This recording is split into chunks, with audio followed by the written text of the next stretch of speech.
Welcome to the M1 podcast, set up to provide features and stories up and down and in and around the M1. Relax and listen. If you enjoy, please share and like. In this episode, we look at what's on along the M1, both cultural and other events in your locality, and what's on the box. To discuss this, I'm joined by Julianne Doyle, the editor of Ireland AM at Virgin Media, which is 25 years on air.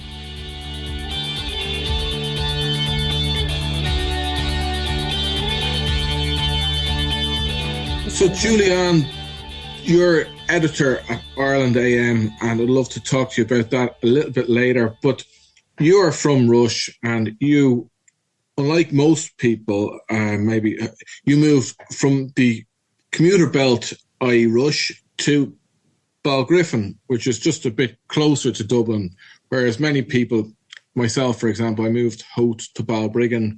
Other people moved from the inner Dublin suburbs to the commuter belt. For many people, the M1 is just a road they travel up and down, and in this podcast we're looking to explore some interesting stories and aspects up and down the M1. More recently, I've noticed that there seems to be quite a lot of new venues in Fingal, in Drogheda, and beyond, where people can go and immerse themselves culturally and other ways. What have you picked out for us today? Well, I have a list of places that you can go to, and I have a list of things that you can watch from your home when you're not feeling like going out, because we are in that time of year where it is cold, inside and outside. The research of doing this has actually shown me that since moving from Rush, as you said at the beginning there, they have a lot of activities that I really wish had been there when I was growing up in Rush. So like these, commuter towns and everything, they really are exploding with things to do within them. So you don't have to go anywhere else. And what have you found in Rush then? So in Rush, Millbank Theatre, the home to the Rush Dramatic Society. Now, for years I've known this now. There's always something going on in the Millbank Theatre. They always put on really, really great performances, really, amazing plays and all that stuff. Now they have movie nights. They have local movie nights where they pick a movie and they show it and everyone comes to watch it. And I just think it's so interesting. I never thought of anything like that, but they're doing it all now in Rush. Now, I don't know much about them. I would love to go and see some of them, especially the ones that I've picked out here, because they have scary movies playing in October, and I can only imagine what that's going to be like. The Lark Theatre is a 400-seat theatre, and it's on the campus of the Institute of Music and Song, and there's other performance spaces within that campus. But in the last year, they've had some big acts, Tommy Tiernan, John Bishop recently, and Ruby Wax coming up next week. That's right, I went to a comedy night there just last Friday, and it's a really good venue. And like I say, what's great for the people in Balbriggan about this venue is that it's local, it's somewhere to go. You don't have to get a bus or get a train. Because I know when I used to live closer to the city, you have the night link to take you home. When you're living far out into the commuter belt, the transport logistics kind of dictates your social life. So that's why I thought it'd be interesting to do this discussion with you about what can people do in their local areas. So what have you identified? Well, first of all, I think I need to point out that there's some amount of crack to be had on the 33N now coming out of town. You might get on it at 4 a.m. and you wouldn't get home to Balbriggan until about 5:30, but you wouldn't be alone and you'd have a great old time.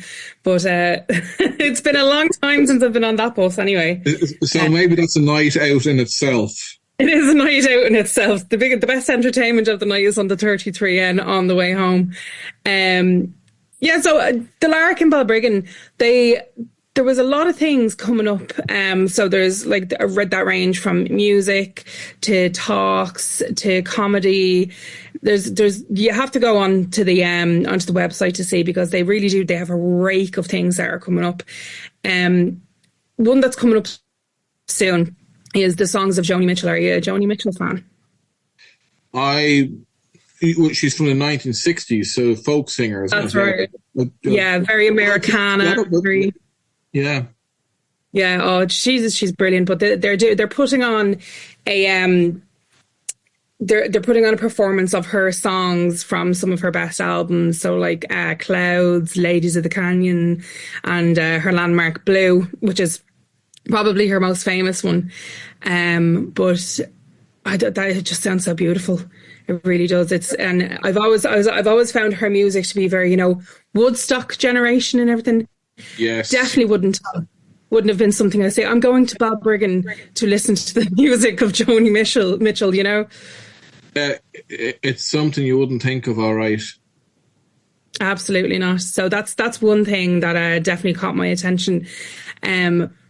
But they also they have a talk on soon that I think would probably even be more down my alley myself now. The psychology of serial killers as a talk. Yeah. Would you pay to go for that? Absolutely. 100%. And I think a lot of people would, because over the past few years, true crime has really skyrocketed in popularity.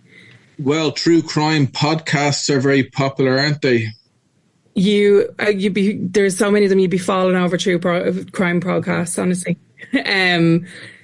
I'm embarrassed to say that I am definitely one of those people. I actually sit at my desk and work while I'm doing my editing, and I have a true crime podcast going on YouTube beside me. It's white noise to get through the day. Although that's very grim given its subject matter. But so that's coming up with the Lark. That's interesting. Yeah. So what they have is an ex-forensics lecturer coming in to give this talk, and she's going to go through the psychology of serial killers, and she's going to, how to identify serial killers, how to categorize them. She's going to talk about myths about serial killers. And the most important topic of the night is ultimately going to be, why am I so interested in serial killers? And what she aims to do is prove that you're not a weirdo for being obsessed with serial killers or true crime. So I think that's going to be a very interesting one. And I think the season is coming up, and I think there's Pantos going to be on in the Lark and also the TLT theatre as well. Yeah, that's right. The TLT is another, the Tommy Leddy Theatre up in Drogheda. It's another action-packed, loads of stuff coming type venue. There's from comedy, so we have Michelle Wolf, who famously roasted Donald Trump and his cohorts at the inaugural dinner, and went quite viral for it. She's performing. So she's performing with Marnie Manning and Kyles Cobbler, two Irish comedians. They actually met in Europe while touring. I couldn't tell you what country, wow. But they said to her, "Why don't you come over to Ireland and do a tour?" And she said, "Yeah, why not?" So that's the three of them. Yeah, the three of them are touring right now. So that's very interesting. A very interesting origin story, just meeting two random people and becoming best friends and just traveling Ireland. What's that event called? It's their names: Michelle Wolf, Marnie Manning, and Kyles Cobbler. That's it. There's nothing else on it. It's just the three of them. Again, the TLT is a really interesting venue in a very strange location in an industrial estate. You might think you're lost when you're trying to find it, but you're actually not. You just follow those Google Maps and it will take you down to the back end of an industrial estate just south of Drogheda. But the TLT has a big gigs over the years. And just a little pub quiz question, I suppose, here that you could make up. The current president of Ukraine, Vladimir Zelensky, he was previously a comedian, and one of the last venues he performed his act to was at the TLT Theatre in Drogheda in 2018. Now, isn't every day a school day? I never even knew that. Yeah, I was surprised by it too. Oh my God. Nugget of information. Jeez. And I didn't know it ever even came up when I was researching this or anything like that. It was a very, look at this lovely little theatre. That should have been like front and center on the website. Yes, it's an interesting venue, and they do have some big acts, and some that sounds like a really good night. And so the TLT is the venue. Just going back to the Millbank Theatre, I'm looking at the movies. So one film that they have shown was on Colleen Kuhn, and that's one I keep meaning to see, and I just haven't got around to seeing it. But so what they're doing is independent and foreign films. That's their specialty in the movie nights at the Millbank Theatre. Well, the ones that they have coming up soon anyway, so there's Oddity is on the 29th of October. That's an Irish-made horror film. Wow. So I remember we were talking about that on the show that I work for, and I had to cut the trailer, and it was very difficult to cut around all the scary bits. Like they didn't hold back at all. It's definitely one of the scariest movies of the last decade anyway, so that'll be very interesting. Millbank Theatre, 29th of October, scary movie. And then on the 19th of November, shortly after, they'll be showing The Crime Is Mine, which is a young actress was accused of murdering a famous producer, and she got away with it until she didn't get away with it. So that's kind of like a murder mystery, whodunit type crime movie. So they're going on at the Millbank Theatre in... Millbank Theatre, Main Street, Rush, straight across from the Tesco. Can't miss it. And where else have you looked for cultural activities for people to pursue? Scary's Theatre at the moment, they have every year they put together like the best of their performances. So we've identified some events on at the Lark, Millbank Theatre, Scary's selected events coming up, and the TLT Theatre. And then on the other side of the M1, on the west side of the M1, is in Knoll, the Seamus Ennis Centre. And this is a fantastic place too.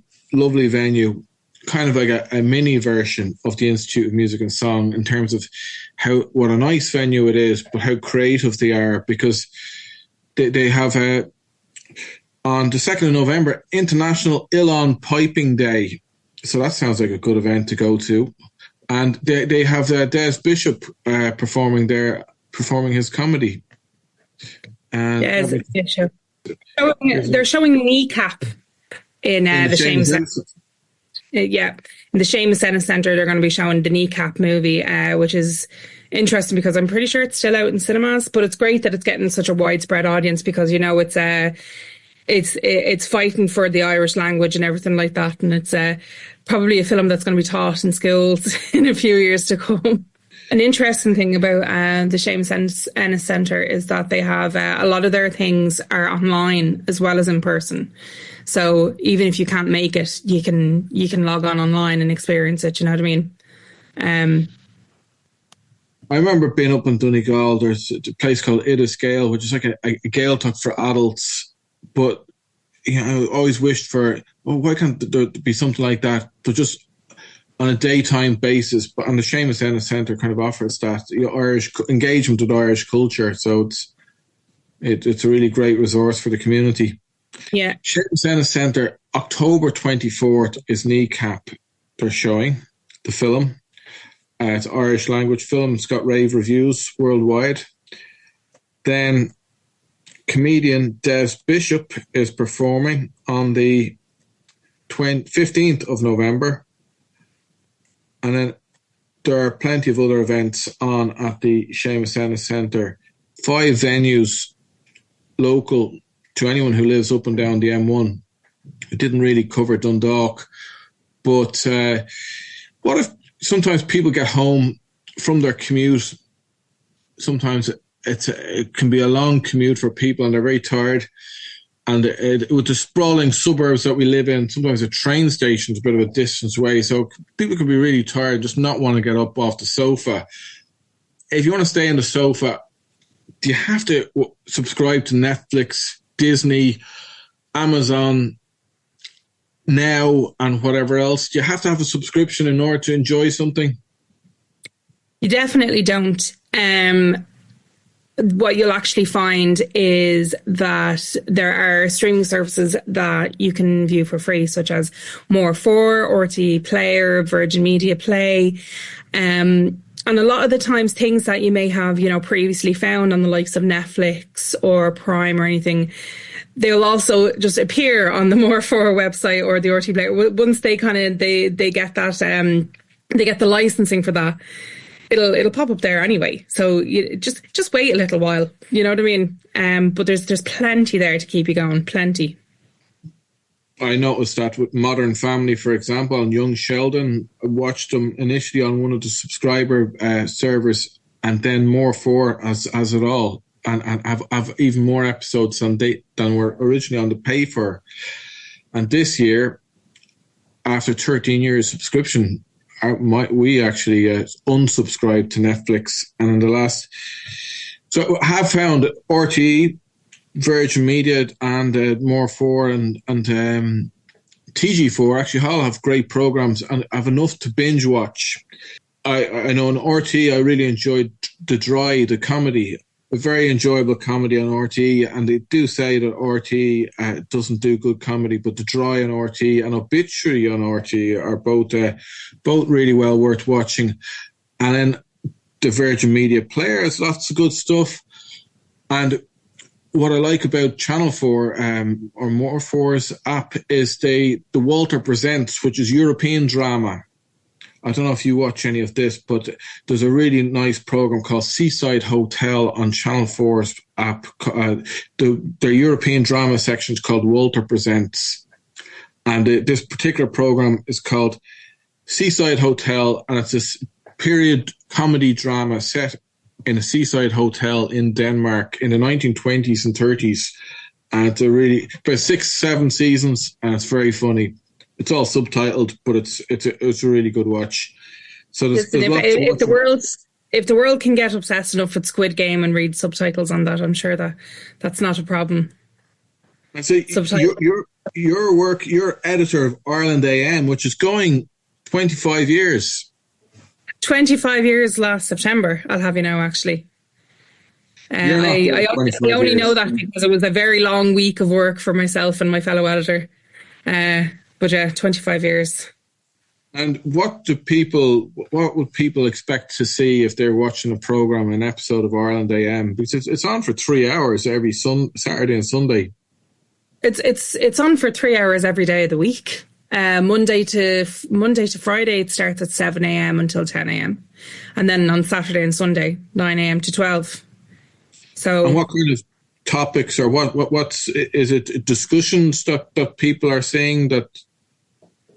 It's a bit of everything. You never know what you're going to see. You're never going to expect what's going to come on the screen next with Ireland AM. Like, we have had so many different things happen that we never would understand. We had one of our craziest, we felt one of our craziest shows a couple of weeks ago, where we all at once we had robots on the set who introduced the hour as well, and fighting robots, beer tasting, and a live tattoo happening on air. A girl was getting tattooed live on air, all in the same hour, and it was just chaotic. But anybody tuning in would think it was a bit of a fever dream. Do you know what I mean? You never know what's going to happen. You never know.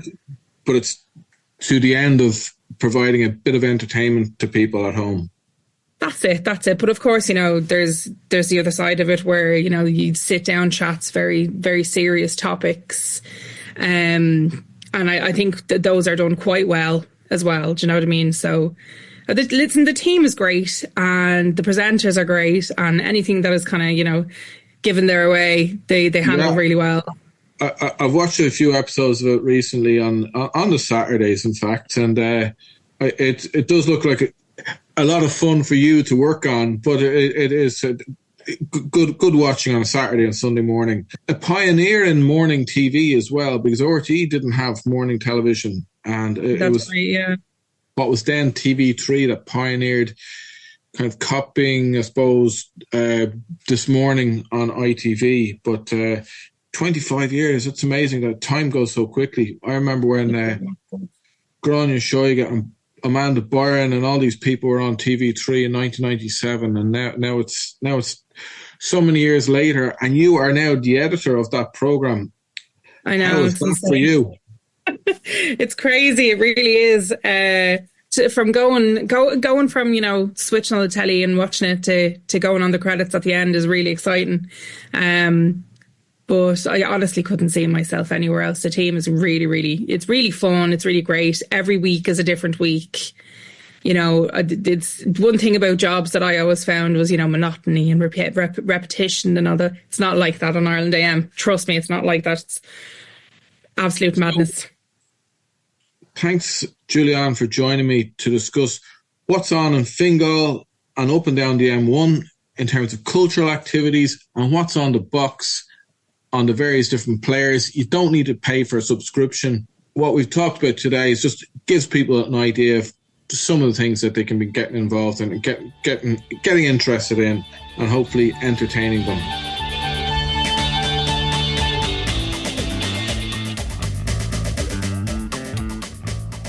So whatever it is, whether it's scary movies at the Millbank Theatre in Rush, or talks about serial killers in the Lark and Balbriggan, or comedy nights in the TLT in Drogheda and the Seamus Ennis Centre, there's something to go out to near you coming up soon, and plenty on the free player apps on your TV to keep you entertained.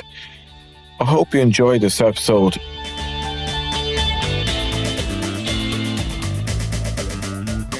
Stay with us for episodes coming up, where we'll be looking at topics of interest for those of you who are up and down and in and around the M1.